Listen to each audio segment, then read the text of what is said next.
Hello students, good morning. આજે આપણો 37મો lecture એસક્યુસી અને સેમ્પલિંગ ટેકનિક્સનો પેપર નંબર 504. ઓકે, તો કાલે જે પ્રેક્ટિકલ સેક્શનમાં છે ઘણાનો સારો રિસ્પોન્સ તો આન્સર બધાને આવે છે, એટલે સારું છે. બરાબર, તો તમને લોકોને જ્યાં પણ કોઈ પણ ડિફિકલ્ટી હોય તમે લોકો પૂછી શકો છો. બરાબર, એટલે પ્રેક્ટિકલ સેક્શનમાં જે લાસ્ટ એક્ઝામ્પલ હતો એ નેક્સ્ટ પ્રેક્ટિકલમાં તમે લોકોએ એના આન્સર લાવવાના રહેશે. બરાબર, તો ફરીવાર આપણે પછી ટેલી કરશું કે તમારા આન્સર આવ્યા કે નથી આવ્યા. અને એ જે એક્ઝામ્પલ છે એ આપણે જે ડેમોન્સ્ટ્રેશન માટેનો વિડીયો જે મૂકેલો છે ને એ પેપરનો, એટલે કે કન્સ્ટ્રક્શન ઓફ કંટ્રોલ ચાર્ટનો, એ જ રીતે થવાનો છે. એટલે સેમ ટુ સેમ જ છે. બરાબર, એટલે તમારે લોકો એની જેવી રીતે ગણીને આન્સર લાવવાનો છે. ઓકે, તો આજનો લેક્ચર સ્ટાર્ટ કરીએ. ગઈ વખતે જે કરાવ્યું છે થોડુંક રિવાઇઝ કરી લઈએ અને પછી જે લાસ્ટ થિયરી આપણે જોવાની હતી ને એ જોઈ લઈએ. લાસ્ટ મતલબ જે ગયા લેક્ચરમાં આપણે અધૂરી મૂકી હતી એ. તો તમારી સામે 2-3 આ ટર્મ્સ રિવિઝન કરવા માટે એટલે રાખીએ છીએ કેમ કે અત્યારે થિયરીમાં એની જરૂર પડશે. જુઓ, વેરિયન્સ ઓફ એચ સ્ટ્રેટમ એટલે એચમાં સ્ટ્રેટમ એટલે એચ નંબરનું જે સબ પોપ્યુલેશન છે એનો વેરિયન્સ કઈ રીતે ડિફાઇન થાય, તો 1/nh-1 summation YHI-Y whole square. Suppose કે અહીંયા આપણું સ્ટ્રેટમ હોય, સપોઝ કે સેકન્ડ નંબરનું સ્ટ્રેટમ હોય તો આપણે વેરિયન્સ ઓફ સેકન્ડ સ્ટ્રેટમ કઈ રીતે લખી શકીએ? તો જ્યાં એચ છે ત્યાં આપણે 2 લખી શકીએ, એટલે 1/N2 - 1 summation Y2I-Y2 whole square. એવી રીતે આપણે એનો વેરિયન્સ ફાઇન્ડ કરી લેવાનો. પોપ્યુલેશનનો છે આ, બરાબર, સબ પોપ્યુલેશનનો કહી શકીએ. સ્મોલ y/n મતલબ તો એ છે nth સ્ટ્રેટમનું સેમ્પલ મીન. બરાબર, કેમ કે સ્મોલ નોટેશન છે એટલે જો mean of sample drawn from the hth stratum, અહીંયા એચ લખેલું છે, દેટ મીન્સ કે અહીંયા y/h હોવો જોઈએ. એટલે આ જે છે લાસ્ટ ટાઈમ તમને કરેક્ટ કરાવ્યું હતું, y/h હશે ત્યાં. તો એના ફોર્મ્યુલા પ્રમાણે બધી વેલ્યુ કઈ રીતે એડિશન કઈ રીતે લખી શકાશે? તો એચથ સ્ટ્રેટમના યુનિટ હોય તો કઈ રીતે એને ડિનોટ કરી શકાય? YHI, YH1, YH2, YH up to YHI સુધી, મતલબ અપ ટુ સો ઓન, એવી રીતે. બરાબર, તો અહીંયા આપણે લખેલું છે YHI, where I running from 1 to NH, ક્યાં સુધી જશે? NH સુધી. અને યુનિટ્સ કેટલા છે ટોટલ? તો NH. બરાબર, એટલે તમને આઈડિયા આવ્યો હશે કે કઈ રીતે. સપોઝ કે ત્રીજા નંબરનો સ્ટ્રેટમ હોય તો એના માટે મીન લખવું હોય આપણે y/3. થર્ડ સ્ટ્રેટમનું સેમ્પલ મીન લખવો હોય તો કઈ રીતે લખી શકાય? સમેશન Y31, Y32, Y34 એવી રીતે એના યુનિટ્સ હશે, એટલે એનું એડિશન Y3I લખાશે ડિવાઈડ બાય N3. બરાબર, આ બધું આપણે લાસ્ટ લેક્ચરમાં જોયું. વેર YHI વેલ્યુ ઓફ આઈ, આને વંચાઈ કઈ રીતે અથવા શું કહેવા માંગે છે YHI યુનિટ? તો value of ith sample unit from hth stratum, એટલે એચ નંબરના સ્ટ્રેટમમાંથી ith નંબરનો જે કોરસ્પોન્ડિંગ યુનિટ છે એને આપણે સિલેક્ટ કરી લીધો છે. બરાબર, અને સ્મોલ sh સ્ક્વેર મતલબ કે સેમ્પલ વેરિયન્સ. બરાબર, અને એચ લખીએ આપણે તો એચથ સ્ટ્રેટમ માટે જે સ્ટેટા માટે હોય એનું ત્યાં નંબર ડિનોટ કરવાનો. તો આ થઈ ગયું આપણું નોટેશન. તો એનું ફોર્મ્યુલા પણ સિમ્પલ જ છે, જેમ કેપિટલ S સ્ક્વેરનું લખો છો એવી રીતે સ્મોલ એસનું પણ જો એચ માટે હોય તો ત્યાં તમારે એચ ડિનોટ કરવો પડે. અને એચ ડિનોટ, આપણે એચ એટલે કે સ્ટ્રેટાની વાત કરીએ છીએ તો દરેક યુનિટને દર્શાવવાની સ્ટાઇલ પણ આપણી અલગ છે. સ્ટ્રેટિફાઈડમાં YHI લખાય છે. બરાબર ને, એટલે જ્યાં એચ જે છે તમારી પાસે તો ત્યાં યુનિટ્સ YHI લખાશે એચ નંબરના સ્ટ્રેટમ માટે. તો જુઓ formula SH square equal to 1/NH - 1 summation YHI -Y/n whole square. બરાબર, ઓકે. હવે નીચે જે લખેલું છે all the result of simple random sampling is directly applicable to the each stratum. એટલે આપણે છે ને સિમ્પલ રેન્ડમ સેમ્પલિંગમાં જે પ્રૂવ કર્યા ને એ બધા જ રિઝલ્ટ છે એ ડાયરેક્ટ અલગ અલગ સ્ટેટા માટે આપણે એપ્લાય કરી શકીએ. એટલે જનરલી તમને એક ઉદાહરણની વાત કરું તો આપણે એવું પ્રૂવ કરેલું છે ને કે સેમ્પલ મીન જે છે એ પોપ્યુલેશન મીનનો અનબાયઝ એસ્ટિમેટર છે. બરાબર ને, તો એ છે આપણે દરેક સ્ટ્રેટા માટે સ્ટ્રેટિફાઈડ સેમ્પલિંગમાં એ રિઝલ્ટ યુઝ કરી શકીએ, પણ સ્ટ્રેટા માટે, બરાબર. એટલે સ્ટ્રેટા માટે કઈ રીતે, ધારો કે ફર્સ્ટ સ્ટ્રેટામાં હોય એટલે આપણું એમ થઈ ગયું સબ ગ્રુપ, સબ પોપ્યુલેશન કયું થઈ ગયું, ફર્સ્ટ સબ પોપ્યુલેશન, બરાબર. તો એના માટે આપણે લખી શકીએ કે expected value of y⁻1 small y⁻1 equal to capital y⁻1, એટલે કે પહેલા સ્ટ્રેટમ માટે સેમ્પલ મીન જે છે પહેલા સ્ટ્રેટમનો એ પહેલા સ્ટ્રેટમના પોપ્યુલેશન મીનનો એસ્ટિમેટર છે. એવી રીતે દરેક સ્ટ્રેટા માટે સિમ્પલ રેન્ડમ સેમ્પલિંગના રિઝલ્ટ ડાયરેક્ટલી એપ્લિકેબલ થશે. એવી રીતે વેરિયન્સ પણ તમે લખી શકો. જો વેરિયન્સ જે આપણે પ્રૂવ કર્યો છે એચ સ્ટ્રેટમ માટે આપણે સિમ્પલ રેન્ડમ સેમ્પલિંગમાં જે હોય એ જ આપણે અહીંયા લખી શકીએ. એચ માટે હોય તો અહીંયા NH minus small NH divide by capital NH લખવાનું. જે સ્ટ્રેટા માટે હોય એ જ નંબર ડિનોટ કરવાનો રહેશે, SH² divide by NH. Okay, હવે તમને ખ્યાલ હોય તો લાસ્ટ ટાઈમ આ થિયરી ભણાવવાની હતી જે આપણે અધૂરી મૂકી હતી, તો જોઈ લઈએ. Define an estimator of population mean. Define estimate of population mean in stratified sampling and prove that it is an unbiased estimator. એટલે આ છે ને આખા પોપ્યુલેશન, તમને બધાને એવું થશે કે આ તો કરવાની જરૂર નથી, કેમ કે અત્યારે જ એક સેન્ટેન્સ આપણે જોયું કે જેમાં એવું કહે છે કે સિમ્પલ રેન્ડમ સેમ્પલિંગના દરેક રિઝલ્ટ છે ડાયરેક્ટ એપ્લિકેબલ છે સ્ટ્રેટિફાઈડના દરેક સ્ટ્રેટા માટે. પણ અત્યારે જે વાત કરીએ છીએ ને પોપ્યુલેશન મીનની વાત કરીએ છીએ, નહીં કે સબગ્રુપની વાત કરીએ છીએ, બરાબર. ઓકે, તો હવે આપણે થિયરી સ્ટાર્ટ કરીએ. ચલો ધ્યાન આપજો, જોજો. હા, તો આપણે એવી વાત કરતા હતા કે સ્ટ્રેટિફાઈડ મતલબ બધા રિઝલ્ટ છે એ આપણે એવું કીધું કે ભાઈ બધા છે રિઝલ્ટ જે સિમ્પલ રેન્ડમ સેમ્પલિંગના એ સ્ટ્રેટિફાઈડના દરેક સ્ટ્રેટા માટે લાગુ પડશે. પણ તો પછી આપણે જો સિમ્પલ રેન્ડમ સેમ્પલિંગ માટે એવું કહી શકતા હોય તો expected value of y is equal two expected value of y⁻ is equal two capital y⁻. That means કે સિમ્પલ રેન્ડમ સેમ્પલિંગનો જે મીન છે, સેમ્પલનો મીન એ અનબાઇઝ એસ્ટિમેટર છે પોપ્યુલેશન મીન માટે, બરાબર. તો એ જ વસ્તુ જે છે દરેક સ્ટ્રેટા માટે લાગુ પડે છે, નહીં કે પૂરા પોપ્યુલેશન માટે. એટલે લાગુ તો પડે જ છે, પણ આપણે એ થિયરી પ્રૂવ કરવાની છે કે આખા પોપ્યુલેશન માટે કઈ રીતે થશે એમ, બરાબર. સ્ટ્રેટા માટે તો છે જ, પણ આખા પોપ્યુલેશનની વાત કરીએ તો એના માટે સાબિત કરવાનું છે સ્ટ્રેટિફાઈડ મીન જે છે સેમ્પલનું એ પોપ્યુલેશન મીનનો અનબાયસ એસ્ટિમેટર છે એમ. તો જુઓ આપણે શું સાબિત કરવાનું છે, એક્સપેક્ટેડ વેલ્યુ ઓફ y⁻st, એક જ મિનિટ, જો આ રહ્યો expected value of y⁻st. That means કે સેમ્પલ આખું સ્ટ્રેટિફાઈડ સેમ્પલ જે છે એનું એક્સપેક્ટેશન, એટલે બરાબર એ અનબાયસ એસ્ટિમેટર છે કોનો, તો પોપ્યુલેશન મીન જે છે એનો y⁻ નો. અહીંયા y⁻ ઓફ st અથવા સ્ટ્રેટિફાઈડ અથવા y⁻ ખાલી પણ લખી શકાય, y⁻n નો લખી શકાય અહીંયા, બરાબર.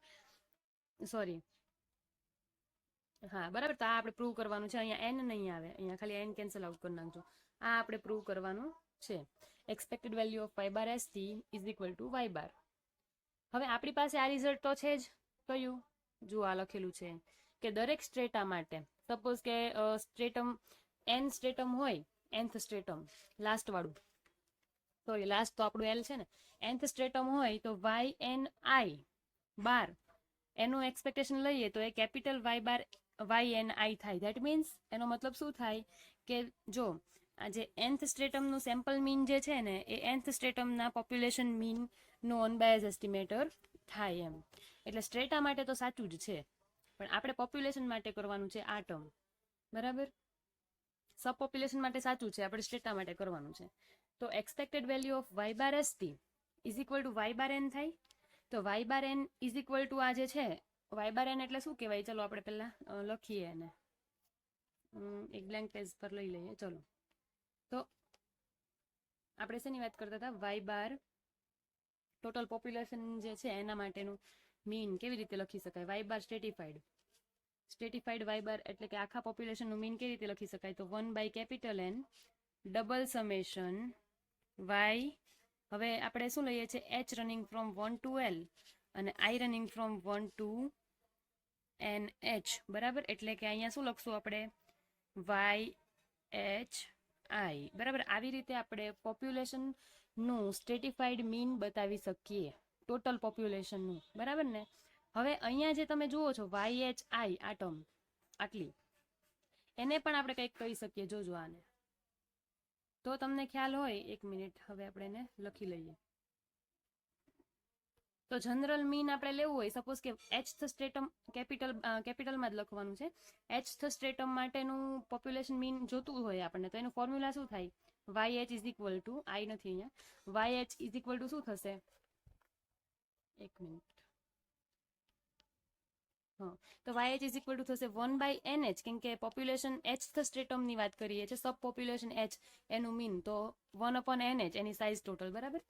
સમેશન Y, હવે દરેક યુનિટ એના કઈ રીતે હશે? YHI, બરાબર. એમાં I ક્યાંથી ક્યાં સુધી હશે? I running from 1 to NH, બરાબર. આ થઈ ગયું એચથ સ્ટ્રેટમ માટેનું મીન. તો એમાંથી મારે આ વેલ્યુ જે છે રાઉન્ડ કરું છું, જો summation I running from 1 to NH YHI એના ઇક્વલ ટુ શું થશે? Y bar H into NH. આ NH ને પેલી સાઈડ લઈ જાઓ તો Y bar H into NH થઈ જાય કે નહીં? એટલે જે ટોટલ, હવે આ વેલ્યુને આપણે અહીંયા પુટઅપ કરી દઈએ. ચાલો, શું આવશે? NH Y બાર H લખી શકીએ ને? તો આ આખું જે છે, આ આખી ટર્મ, એની જગ્યાએ આપણે શું લખી શકીએ? 1/n. હવે આ સમેશન તો છે જ, H running from 1 to L, તો આની જગ્યાએ લખી શકીએ NH Y બાર H.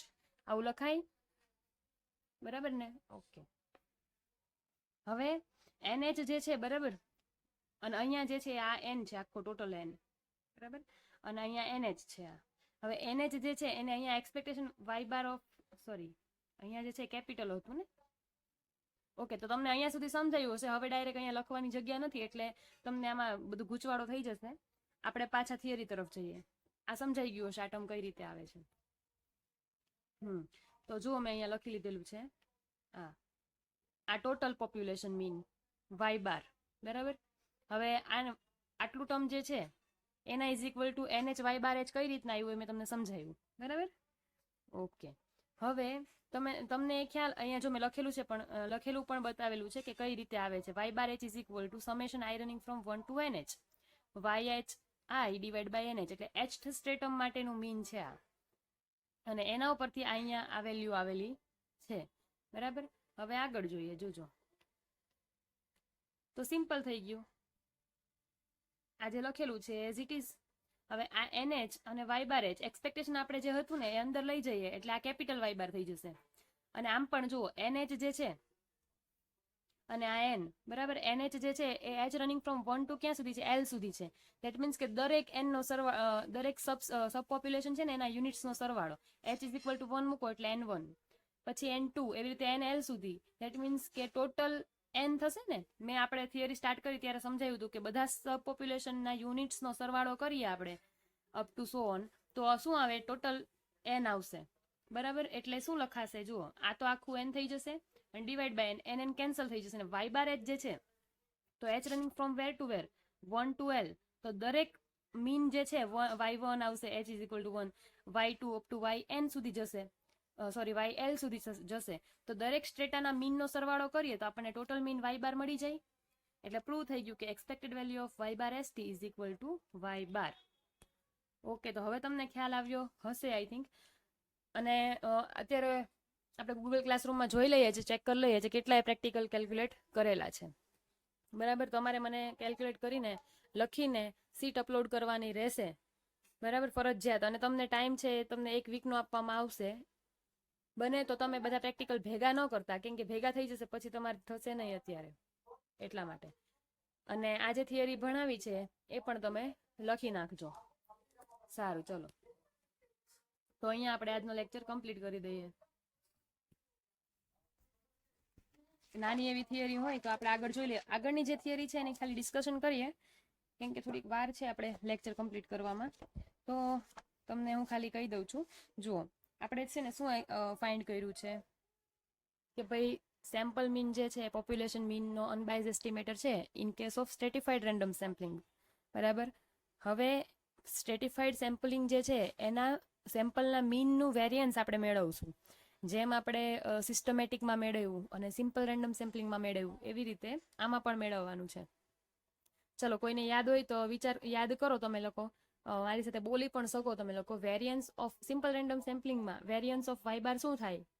તો capital N minus small n divide by capital n into s square divide by small N.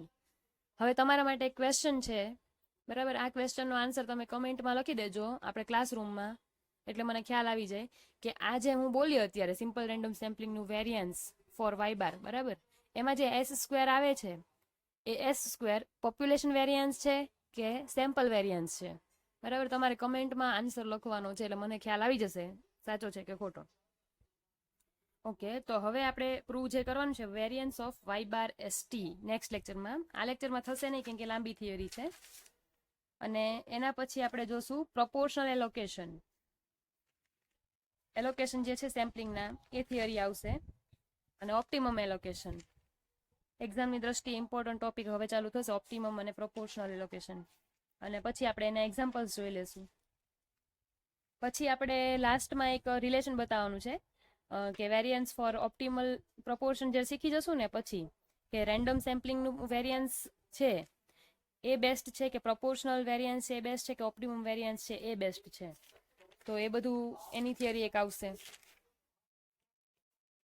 બરાબર? એટલે આવી રીતે આપણું યુનિટ કમ્પ્લીટ થશે. ઓકે, સારું, ચાલો તો હવે આજે આપણે લેક્ચર કમ્પ્લીટ કરીએ.